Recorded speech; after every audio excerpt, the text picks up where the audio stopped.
আসসালামু আলাইকুম। আল্লাহর রহমতে আপনাদের দোয়ায় আজকে আমার 500 সাবস্ক্রাইব হয়ে গেছে। এর জন্য আমি অনেক হ্যাপি। আপনাদের সাথে আপনাদের নিয়ে রান্নাটা আমি আজকে দেখাবো। আজকে আমি চিকেন বিরিয়ানি রান্না করে দেখাবো। আজকে আমার মতো করে চিকেন বিরিয়ানি রান্না করে আপনাদেরকে দেখাবো।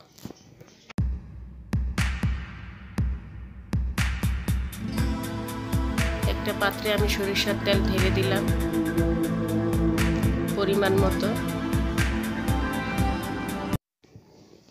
তেলটা গরম হয়ে গেলে এলাচ, লং, গরম মশলা দিয়ে দিব, তেজপাতা দিয়ে দিব। তেলের সাথে গরম হয়ে গেলে ভেজে নিব একটু। এখন পেঁয়াজ কুচিগুলো দিয়ে দিব।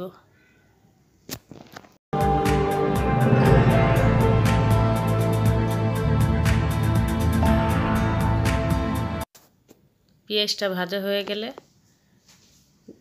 মরিচের গুঁড়ো দিব 2 চামচ, হলুদের গুঁড়ো দিব 1 চামচ, গরম মশলা গুঁড়ো দিব 1 চামচ।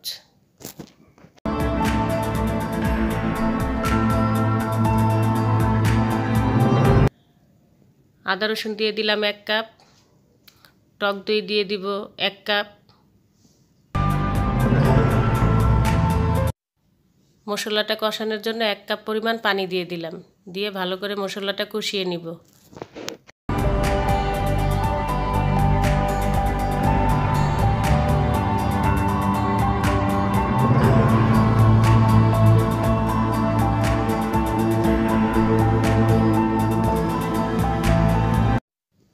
এই পর্যায়ে এসে আমি স্বাদমতো লবণ দিয়ে দিব।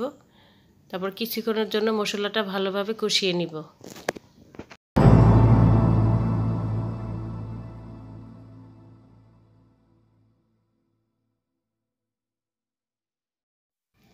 এখন মুরগির মাংসগুলো আমি এখানে দিয়ে দিব, দিয়ে ভালোভাবে কষিয়ে নিব।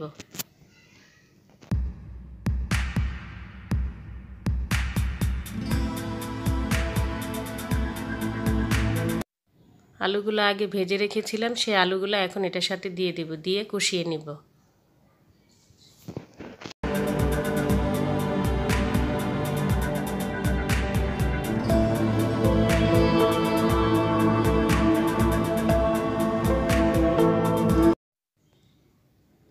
একটি পাত্র বসিয়ে দিলাম চুলায়, তেল দিয়ে দিলাম। তেলটা গরম হয়ে গেলে পেঁয়াজ দিয়ে দিব।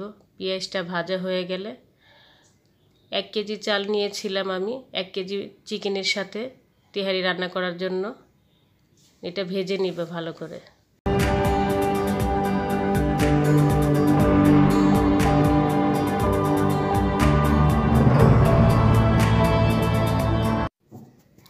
কিছুক্ষণ ভাজার পর এখন আমি 3 পট চাইলে 6 পট পানি দিয়ে দিই। 1 পট চালে 2 পট পানি দিলে আপনার পোলাওটা পারফেক্ট হয়ে যাবে, একদম ঝরঝরা হবে। গুঁড়ো দুধ পানির সাথে মিলিয়ে 1 কাপ দিয়ে দিব।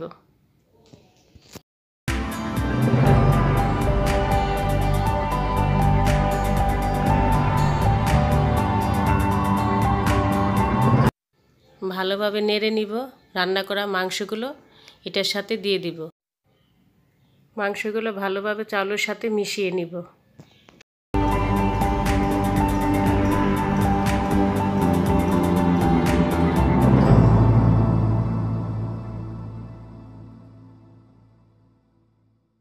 পানিটা যখন ফুটে আসবে চুলাটা মিডিয়াম আঁচে রেখে আমি ঢাকনা দিয়ে ঢেকে দিব।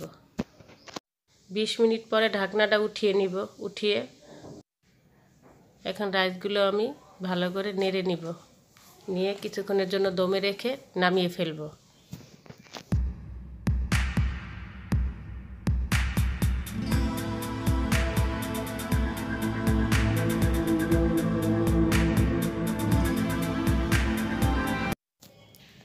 এখন আমি পরিবেশন করে নিলাম চিকেন বিরিয়ানি।